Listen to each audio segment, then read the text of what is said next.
할렐루야. 말씀에도 크게 아멘 합시다. 아멘.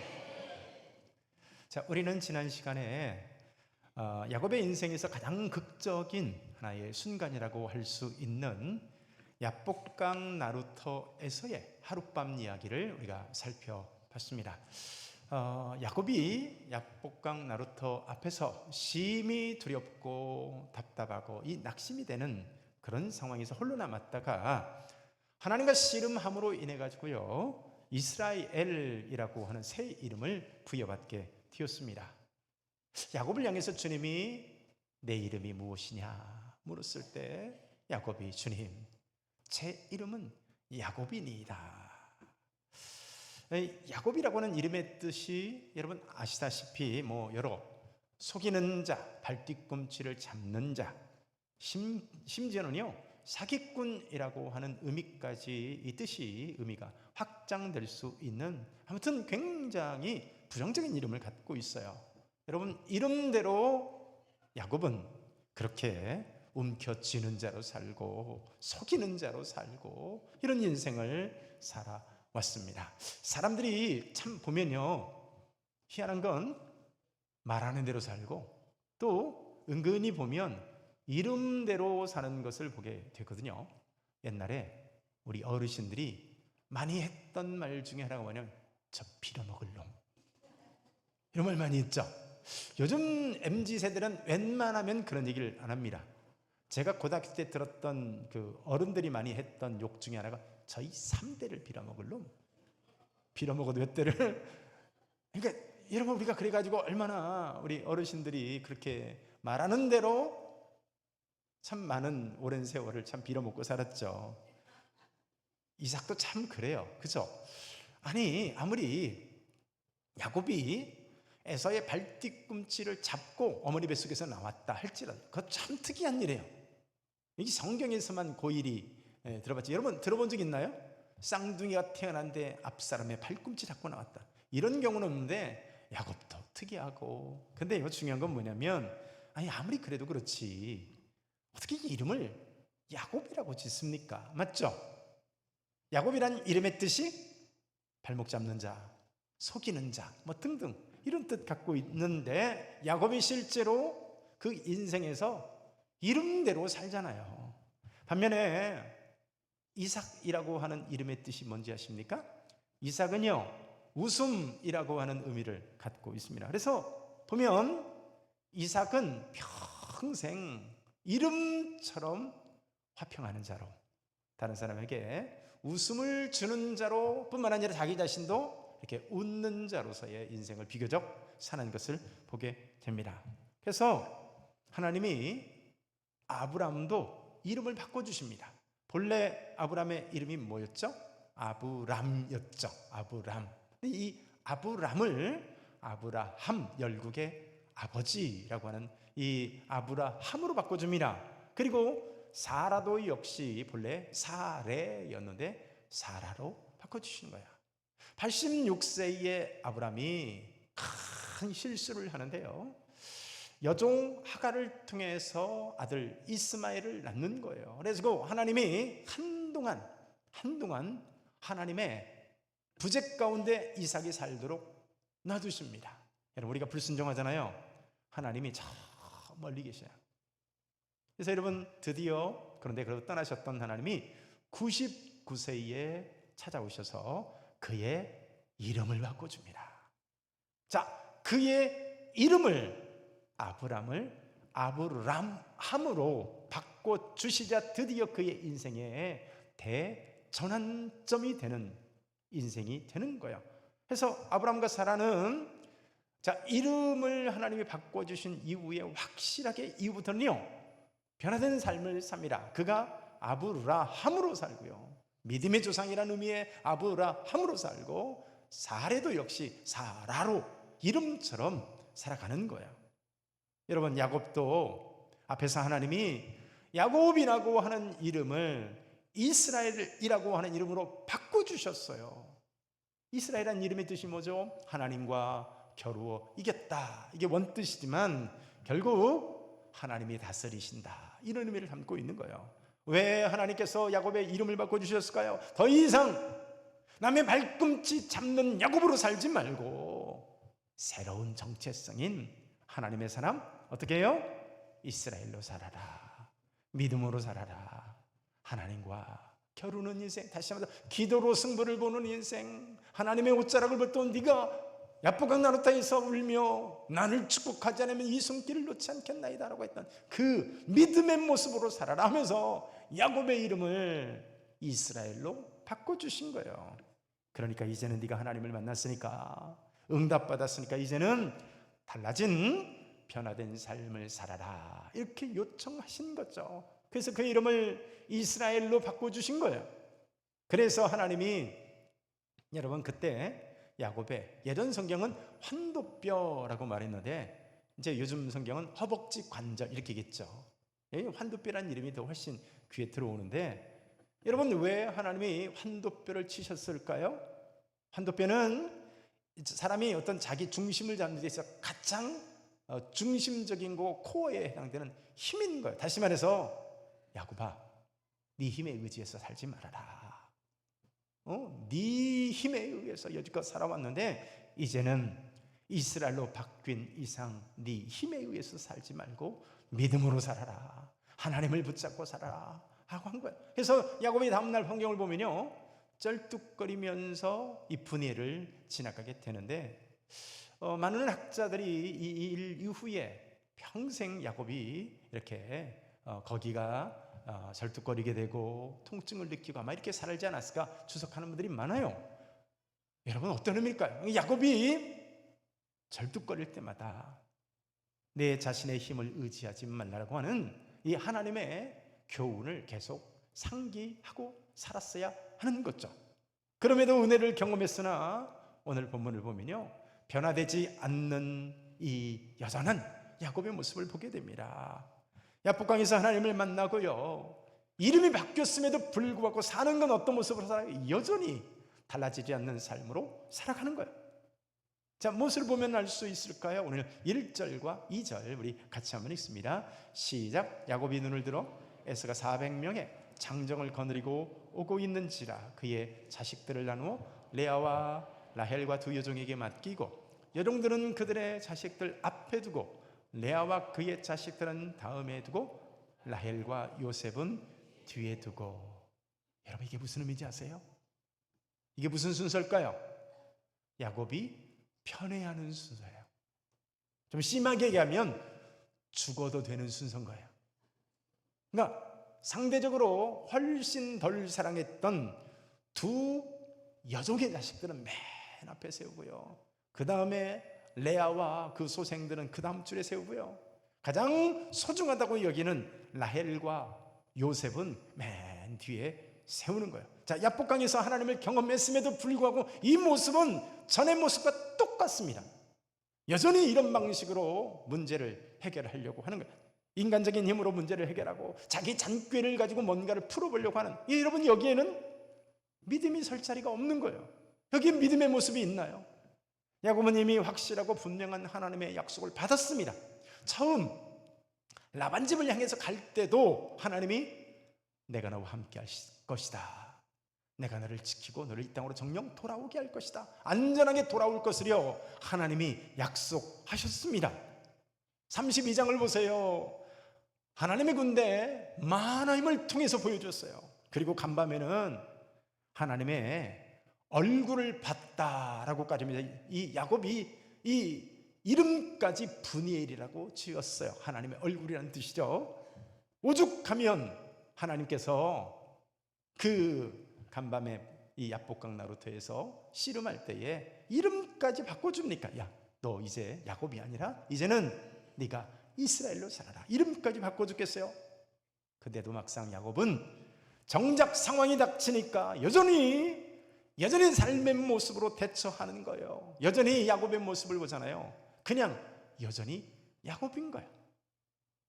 하나님이 계속해서 두려워하지 말아라, 염려하지 말아라, 내가 너와 함께 할 것이다, 내가 너를 붙들어 주실 것이다, 너를 정령 이 땅으로 돌아오고 안전하게 내가 너를 보호할 것이다, 그렇게 약속했음에도 불구하고 또 여전히 과거의 술수대로 자기 꾀로 야곱은 문제를 해결하려고 하는 거예요. 그러니까 은혜 받았음에도 불구하고 하나님께 여전히 맡기지 않는 야곱의 모습이죠. 여전히 내가 통제하고 내 수단에 의지하지 않으면 뭔가 인생에서 불안해하는 거예요. 여러분, 그 정도 보여줬으면 믿음으로 담대할 수 있잖아요.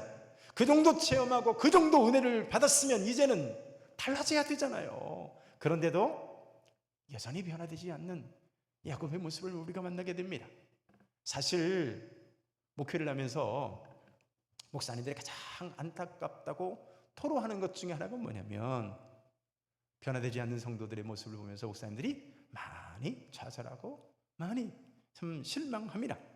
그 정도 응답을 받고 하나님이 그렇게 응답해주고, 아니 그 정도 성경 공부를 하고 그 정도 설교를 들었으면 성도들이 변화되고 바뀌어야 되는데 은혜 받을 때뿐이라는 거예요. 이 권투 있잖아요. 권투할 때 권투 선수들이 링에 올라가서 죽기 살기로 싸우는데 상대 선수가 유난히 두려워질 때가 있다고 합니다. 자기가 진짜 필살기, 그러니까 혼신의 힘을 다해서, 죽을 힘을 다해서 펀치를 아래턱에다 딱 강타를 했는데 맞고도 아무 일 없다는 듯이 달려들 때 굉장히 두렵다고 해요. 여러분, 설교자가 충분히 설교하고 변화되리라 믿고 말씀을 증거하는데 여전히 달라지지 않고 그저 늘 똑같이 인간적인 생각으로 대처하고 여전히 불신앙적인 방법으로 선택할 때 목회자들이, 많은 목사님들이 그런 모습을 보면서 안타깝다고 토로하는 거예요. 야곱을 보세요. 얼마나 많은 은혜를 받았습니까? 그렇게 많은 응답을 받고 하나님이 만나주시고 하나님의 군대를 보여주셨음에도 불구하고 오늘 보세요. 자녀들을 편으로 딱 가르잖아요. 여종들과 그 자식들은 맨 앞에 세우고, 레아와 그 자식들 두 번째를 세우고, 라헬과 요셉은요 맨 뒤에 세워서 여차하면 옆구리 끼고 튀겠다는 거예요. 여러분 보세요. 여기에 믿음의 모습이 있나요? 오늘 야곱의 모습은 은혜 받은 사람의 모습이 아니라 세상 사람들과 전혀 다를 바 없는, 여전히 자기 꾀에, 자기 힘에, 자기 지식에, 내 능력으로 하나님을 의지해서 문제를 풀어가는 것이 아니라 내 방법에 의지해서 문제를 헤쳐나가려고 하는 인간적인 야곱의 모습만 보이는 거죠. 나중에 요셉의 형들이 왜 그렇게 요셉을 미워했을까요? 그저 단순히 저 기분 나쁜 저놈 또 꿈꿨구만 해가면서 꿈꾼 것 때문만 아니라고 생각을 합니다. 형들이 아버지가 자신들에게 했던 과거에 이런 과거사를 기억하는 거예요. 그러니까 여러분, 요셉이 예뻐 보이겠어요? 야곱이 이런처럼 인간적인 방법으로 갖은 꾀를 다해서 준비를 하고 대처를 했지만 정작 형하고 조우를 했을 때 야곱이 했던 여러 인간적인 방법들 있잖아요. 전혀 영향가 없습니다. 전혀 도움이 안 돼요. 또 야곱이 그렇게 인간적인 생각으로 다 지키고 내 힘으로 내 잔꾀에 의해서 내가 보호하려고 하지만 이제 다음 장으로 넘어가 보세요. 다음 장에서 사랑하는 딸 디나를 전혀 지켜주지 못합니다.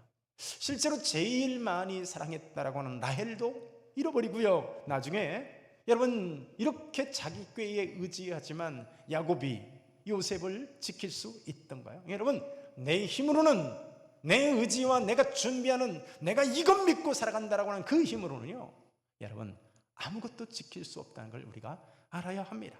여러분, 우리가 하나님의 방법을 저버리고 오늘도 붙들고자 하는 것들, 원하는 것들, 그런 세상적인 방법들이 정말 우리의 가족과 우리의 행복을 과연 지킬 수 있을까요? 내 힘으로 지킬 수 없는데 여러분, 우리는 얼마나 여전히 믿음이 아닌 인간적인 수단으로 오늘 또 은혜 받았음에도 불구하고 세상적인 방법으로 내 힘으로 하나님 없이 오늘도 해결하려고 하는지 몰라요. 야곱의 스토리를 보잖아요. 야곱이 지키려고 하는 것들일수록 먼저 잃습니다. 참 아이러니하죠. 야곱이 붙들려고 하는 것일수록 먼저 잃는 것을 보게 됩니다. 여러분, 어떤 메시지를 주고 있는 것일까요? 네 힘으로 지킬 수 없다, 이걸 보여주는 거예요. 하나님께서 붙들어 주지 않는 한 내가 지켜낼 수 없음을 여러분 꼭 기억하시기를 축원합니다. 오늘 보세요. 여전히 물질에 집착하고 있는 야곱의 모습을 보지 않나요? 오늘 본문 8절 이하를 보면 야곱이 정말 에서를 향해서 엄청난 선물 공세를 합니다. 이 양들 염소들 해가지고요 580마리를 준비하는데, 언뜻 보면 형을 만난 것이 반갑고 기뻐서 주는 이 선물 같지만 자세히 오늘 문맥을 통해서 보잖아요. 요게 일종의 보험 같은 거예요. 여러분 옛말에 먹은 놈은 죄가 많다 그거 아시죠? 가지고 이걸 먹여놔야 야곱의 마음이 안심이 되는 거예요. 그러니까 어떤 면에서 형을 위한다는 것보다도 그래야 야곱의 속이 편한 거예요. 왜? 내가 먹여놨잖아요. 이 580마리 넘는 그 엄청난 가축 선물 공세는 그러니까 단순한 화해의 상징 제스처가 아닌 거예요. 재물을 가지고 사람 마음을 움직이게 하고자 하는 어떤 이 야곱의 깊은 불신앙에서 비롯된 행위가 오늘 이 선물 공세 행위인 거죠. 자, 그렇게 해야 이 형과 풀지 못했던 옛날 옛적의 그 은혼이 해결될 것 같다고 하는, 여러분 한마디로 야곱의 전형적인 인간적인 생각인 거예요. 오늘 야곱이 얼마나 이 물질에 재물에 집착했는지를 알 수 있는 것 중에 하나가 뭔지 아세요? 그렇게 하나님 앞에서 철석같이 약속했던 여러분 11조를요 입 딱 씻어버립니다. 여러분 화장실을 갈 때하고 나올 때 다르다는 거 아시죠? 야곱이 아버지 집에서 도망쳐 나올 때 앞길이 정말 캄캄할 때 놀랍게도 하늘문이 열리고 하나님께서 파송하신 이 천사가 사닥다리를 오르락 내리락 하는 이 기가 막힌 이 은혜를 경험한 야곱이 그 자리에서 선언을 합니다. 그게 바로 11조에 대한 약속인데요, 우리 21절과 22절 28장 한번 읽을까요? 시작. 내가 평안히 아버지 집으로 돌아가게 하시오면 여호와께서 나의 하나님이 되실 것이요 내가 기둥으로 세운 이 돌이 하나님이 집이 될 것이요 하나님께서 내게 주신 모든 것에서 10분의 1을 내가 반드시 하나님께 드리겠나이다 하였더라. 자, 이렇게 철석같이 하나님께 11조를 드리겠노라고 서원한 야곱이요, 이후에 성경을 보세요. 야곱이 11조를 드렸다는 얘기가 없습니다. 똑같이 10분의 1을 드린 사례가 나오는데 그게 바로 아브라함이 멜기세덱에게 11조를 드리는 장면이에요. 거기 보면 히브리서 7장 신약성경에서 그 의미를 자세히 소개하는데, 이 멜기세덱이 누구냐? 멜기세덱은 구약의 예수 그리스도를 아주 정확하게 예표하는, 심지어 어떤 학자들은 구약의 현현한 예수 그리스도다라고까지 설명할 정도로 이 멜기세덱은요 영원한 반차라고 하는 참 예수님을 예표하는 분인데, 이 멜기세덱이 성경을 통해서 보시면 창세기에서 그가 한 행적이라고는 딱 한 번 등장하는데 그게 뭐냐면 아브라함을 축복하고 그리고 아브라함에게 11조를 받은 것, 이 딱 이거예요. 이게 왜 중요할까요?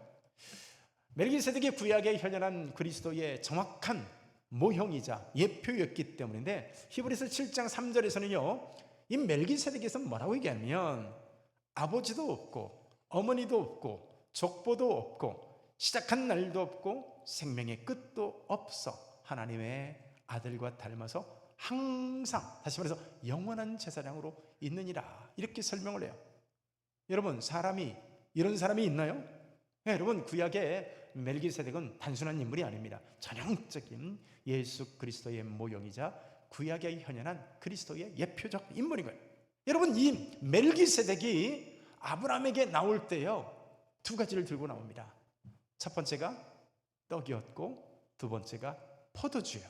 떡과 포도주를 들고 나오는데, 여러분 우리가 여기서 하나 느껴지는 게 있지 않나요? 어디서 많이 본 듯한 그림이죠.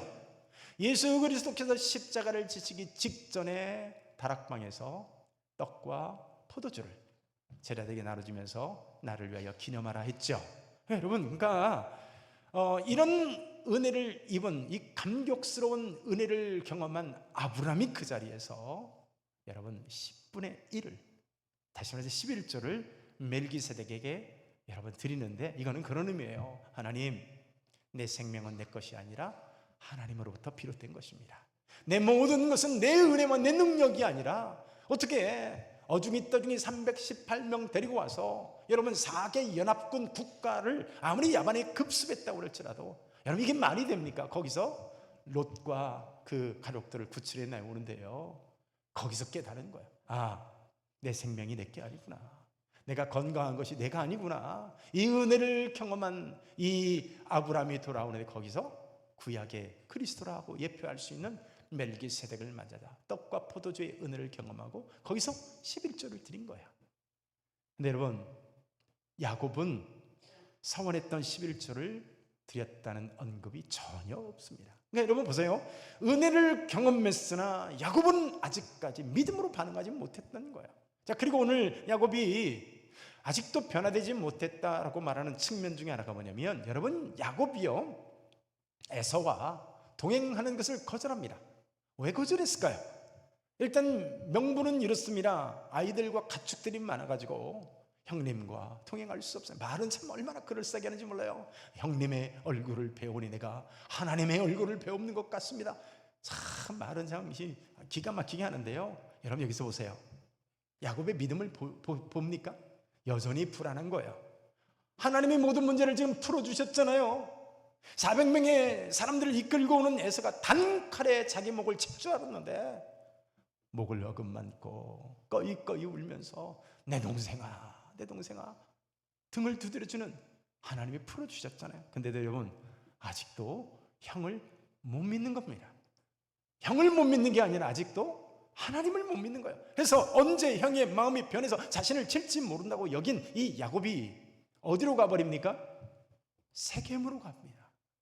사실 야곱은요, 어디로 돌아갔어야 옳을까요? 여러분, 베델로 돌아갔어야 합니다. 그게 하나님의 명령이었고 그가 하나님께 약속한 그거였거든요. 근데 여러분, 눈앞에 보이는 풍요로운 땅인 세겜에 정착하고 여기가 좋사오니 하고 거기 머물러 버리는 거예요. 여러분, 정착해서는 안 될 곳에 그가 터를 잡고 머물렀던 것입니다. 여러분, 그렇게 변화되지 않음으로 말미암아 생긴 이 결과들을 보세요. 그렇게 인간적인 생각으로 정착한 이 세겜에서 결국 어떤 일을 당해요?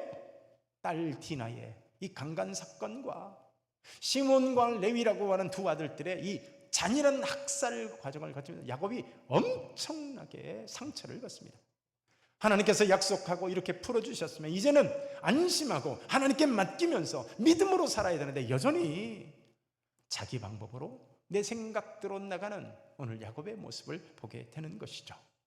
여러분, 이 자리에 있는 우리들은 어떤 모습으로 신앙생활을 하고 있습니까? 여러분, 하나님의 은혜로 우리가 하나님의 자녀된 줄로 믿습니다.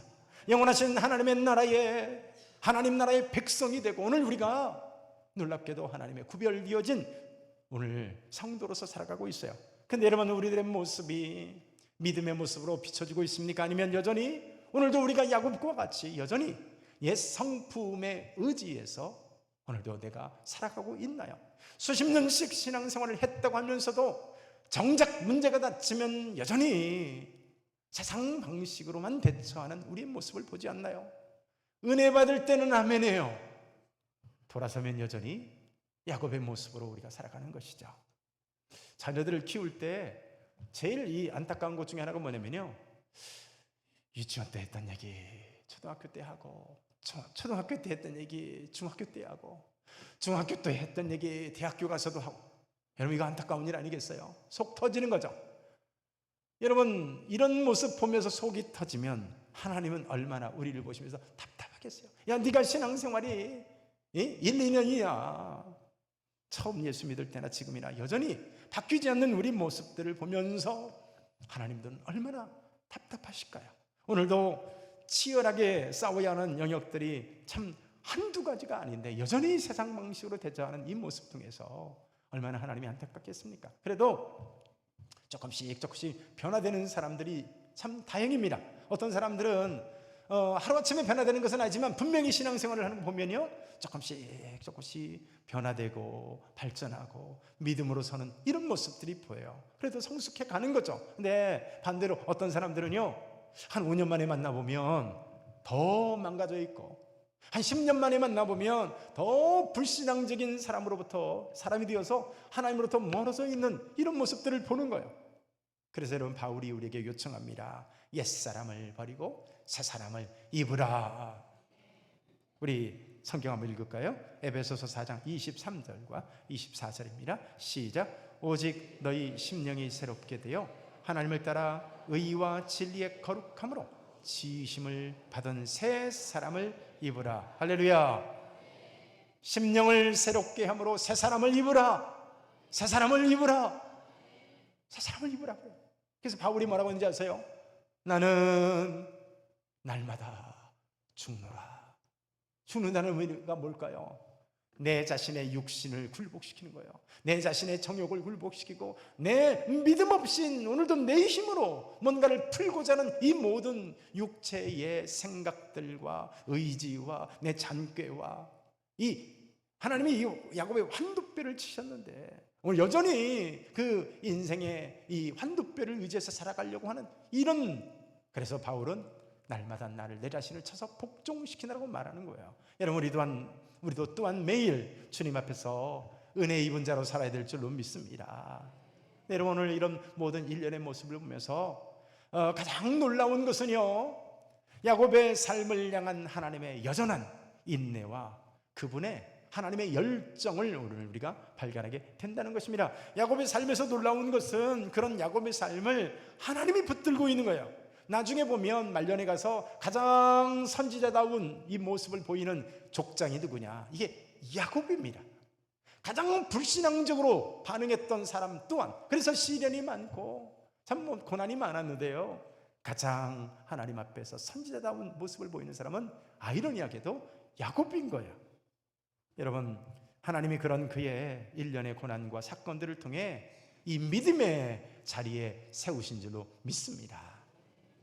여기서 사람들이 오해하는 것 중에 하나가 뭘까요? 그럼 내가 뭐 이렇게 안달나고 닥달할 필요가 있겠나 싶죠? 그럴까요? 여러분, 오늘 여전히 변화되지 않는 이 야곱의 모습을 통해서 그가 겪게 되는 것들을 한번 보세요. 야곱이 애굽의 이 바로왕, 이집트 바로왕 앞에 서게 됐을 때 그의 나이가 140세였는데요 여러분, 바로왕 앞에서 그가 뭐라고 말해요?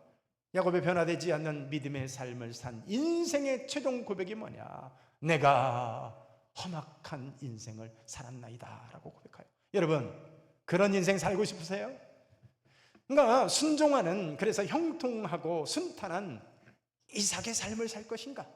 아니면 야곱처럼 여전히 내 힘을, 내 잔꾀와 내 어떤 인간적인 의지에 의해서 하나님의 믿음의 모습이 아니라 그런 방법으로 살아가는, 그래서 일생 자체가 좌충우돌하고 고난으로 점철된 야곱의 인생을 살 것인가? 여러분, 이삭의 인생입니까? 야곱의 인생입니까? 저와 여러분들의 오늘의 선택에 달린 줄로 믿습니다.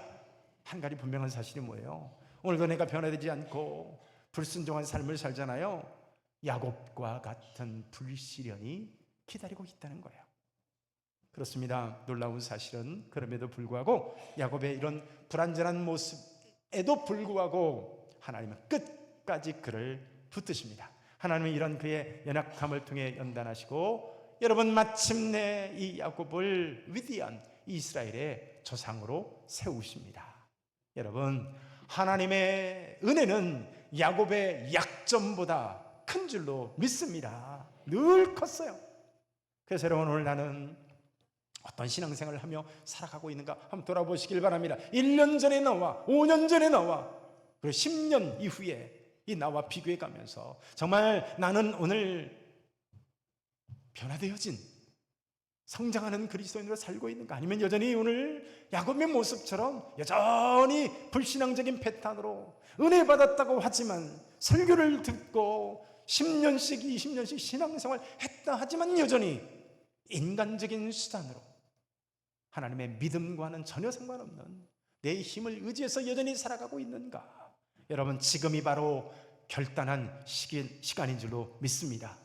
지금이 바로 결단할 시간인 거예요. 나는 날마다 죽노라 라고 고백한 이 바울과 같이요, 더 이상 내 환도뼈를 의지해서 살아가는 내가 아니라 하나님을 의지하는 신앙인 되시기를 축원합니다. 그렇게 살았을 때 이름은 바뀌었으나 여전히 야곱인 우리들을 끝내 하나님께서요 이스라엘로 세워주실 줄로 믿습니다. 사랑하는 성도 여러분, 오늘 야곱의 험악한 인생이 아닌 형통한 이삭의 인생으로, 아니 그보다 더 복된 이스라엘의 인생으로 살아내시는 복된 저와 여러분들의 삶이 되어지시기를 축원합니다. 자, 우리 말씀 근거에서요 한 목소리를 한번 기도합니다. 하나님을 만났으나 여전히 옛 습관에 머무는 우리의 모습이 아닙니까? 하나님, 이 모습 앞에서 회개하기를 원합니다. 하나님, 문제 앞에서 여전히 인간적인 수단으로 해결하려고 하는 이 마음을 버리고 모든 상황을 하나님께 맡기는 믿음을 갖게 하여 주옵소서. 숲곳의 안일함이 아닌 약속의 배들로 올라가는 믿음의 삶을 살아가는 우리 될 수 있도록 하나님 인도하여 주옵소서. 우리 함께 기도합니다. 하나님 아버지,